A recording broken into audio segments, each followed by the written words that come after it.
Hi everybody, it's Shane at Pulse Personal Training again. We've got another fan submitted question today. This one came in from Jason Allwood, who's a friend of mine and he follows us on the Facebook page. Jason asked a question about how does my height affect my training program. Now, give you a little background on Jason. Jason is a tall guy, probably a little over 6'6", ex-professional basketball player, and it's very common when I encounter guys that are over 6 foot to hear questions about how does my height affect my training. So let's get into probably the 3 or 4 things that I'd want to cover. Obviously, there's more to this discussion, but these are the 3 or 4 things that I would want to get someone who maybe felt like their height changed their training to understand about how it's not that big of a deal. So, number 1, building muscle is not harder for taller people, but it may take more muscle to look bigger. And what I mean by that is oftentimes you'll hear people who are taller, men and women who are trying to add muscle to their bodies, you'll hear them say things like, well, it's just harder for tall people to get big. It's just harder for tall people to add muscle, or it's just harder because of the size of my frame. You're misspeaking. It is not harder for someone who's taller to build muscle. It's just as easy for you to build muscle as it is for me to build muscle. The difference is it takes less muscle for me to be perceived as muscular. The shorter bones mean the muscles look larger over a shorter distance, a bigger bicep because of a shorter bone. If I had a longer arm, this bicep would look longer and it wouldn't have that peak to it. The same thing is true for your legs. Now, building muscle is not harder. You have the same ability to build muscle as I do. Making your muscles look the same as someone who's shorter is what's hard, and that's where the miscommunication occurs. So if your goal is to build muscle on a taller frame, a longer bone frame, long bones in the arm, long bones in the leg, it isn't harder to add muscle, and you need to get out of the habit of saying it's hard for me to build muscle. It is not harder for you than it is for anyone else. It's just going to look different on you. So no excuse about how hard it is to build muscle. We've covered that. Number 2, height and leverages affect strengths and weak points. So you should choose your lifts wisely. Now, this is true that the taller you are, it is going to be a little bit more difficult to perform proficiently on certain moves. On a squat, for instance, someone who's tall has got to go down further and up farther to perform a full range of motion squat. So if we're comparing 3 gentlemen or 3 ladies who are squatting and the only measure is completion from parallel to standing position again, someone who's shorter has less distance to travel.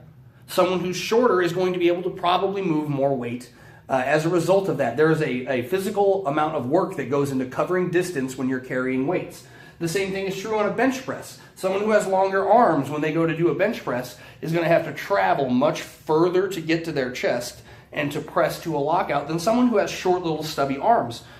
Some of the best lifters in the world are guys that had very large chests and very short arms, or some of the best deadlifters had very long arms and short legs, and it allowed that range of motion to be something that the biomechanics gave them an advantage. Now, we're talking about strength development and expression in movement. That's separate from building muscle. Strength and muscle are 2 separate goals here. So if you're a tall person and you want to build muscle, that's not any harder than it is for someone of a different height than you. But if you're a taller person and you're trying to get stronger than somebody else and you're measuring yourself in the same exercises as the other people who are at a different height, there will be biomechanical differences, and because of this, you may eventually have to train differently. Someone who with longer arms may find themselves focusing more on their triceps as a weak point in their bench press. But again, you don't want to complain about that like it's unique to you. That's not just your problem. There are plenty of other people who are taller than you and probably stronger than you. So take that as you will. Number 3, full range of motion always matters. And this goes right back to number 1 when it comes to building muscle. If I'm trying to build muscle, it doesn't necessarily matter how much weight I'm using in a given movement. What I'm looking for is a certain amount of stress on a muscle fiber so that muscle fiber responds by thickening itself or building the area around itself up to appear larger, to become stronger, and to respond to that stress in the future. So let's use the bench press since we were just talking about it right here. So if I can bench press 200 pounds, and I can do that for a set of 10, just picking round numbers.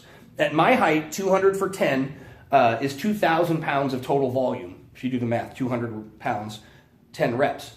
You take a taller person and you give them that 200 pounds and you have them do the same 10 repetitions, and because of the extra travel distance, they physically have to move a couple of inches more than I would every repetition. The math equation shows that they did more work than I did with the same weight and the same number of repetitions. They physically had to cover a greater distance while moving that weight, which means that their muscle fibers may have had to potentially work a little harder than mine did. And you'll see a lot of times when you have someone who has a large height discrepancy from another lifter say things about how I can't squat that deep, or my presses don't go that way. But if you're trying to build muscle and you're skipping out on full range of motion for whatever reason, you are not recruiting maximum muscle fiber. So you do not skip on range just because of your biomechanical differences. So a bench press or a squat or a deadlift is just as advantageous to you because of your height, even though it may be more difficult, and you may find that you end up putting less weight on your bar or on your machine just to maintain that full range of motion. So don't get greedy. Number 4, and this will be the last one we cover to keep the video short today, don't complain about the things you cannot change. And this is, it's not a training tip so much as it's a life tip, but we're going to throw it in here at the end because this is the true story for either end of the spectrum. Is because as many times as I've had someone who's tall try and tell me how hard it is to get muscular because they're tall, I've had that same amount of people come up to me who were below average height and complain to me about not being able to reach the top of the refrigerator.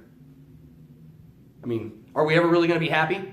You want to be taller, I want to be shorter.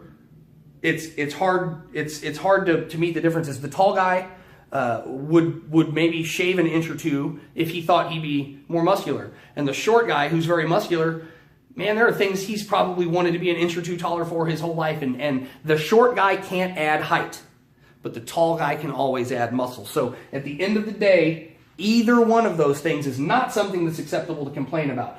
Biomechanics are a poor excuse, and that's a pretty good tagline for the whole discussion. Is if you're the kind of person who's going to give me an excuse, whether it's related to how your body is built, how hard a particular exercise is, or how crazy your lifestyle is, it's still an excuse. So we need to figure out if training is important to you and you're tall, do we want to use that as the thing that we constantly refer back to as our struggle? Or could we look at that and look at all the other people who've achieved the success that you want, that have the same biomechanics as you do? Take a look at their program, find out what they're doing differently. And last of all, if you don't believe me, if you think none of this is true, if you've been above average height and you've had trouble building muscle your whole life, if you feel like none of these things are true, maybe you're under eating, maybe your diet's not right, maybe you're not training intensely enough. This equation is complicated and there are multiple factors that go into this. So to sum this up, how does my height affect my training program? Not much, man. Short people get strong, tall people get strong, short people get muscular. I know a lot of tall, muscular guys, man. It's a matter of what's important to you. So focus in on what your goal is, come up with a plan, execute it consistently. If you don't know how to do any of those things, I can help you come up with a goal. I can help you focus in on that plan, and I will be here to consistently put it in place with you. So if you have any questions about any of the things we talked about, or if you have another question about another subject you'd like me to make a video, leave a comment, send me a direct message. I appreciate you guys watching. Give me a like if you watched the whole video. Feel free to share it if you know some people that could use the information. If you hated everything I said, give me an angry face. It makes me laugh to know that you watched it. It's still good. More questions to come in the future. Stay tuned. This is Shane at Pulse Personal Training. Have a great day.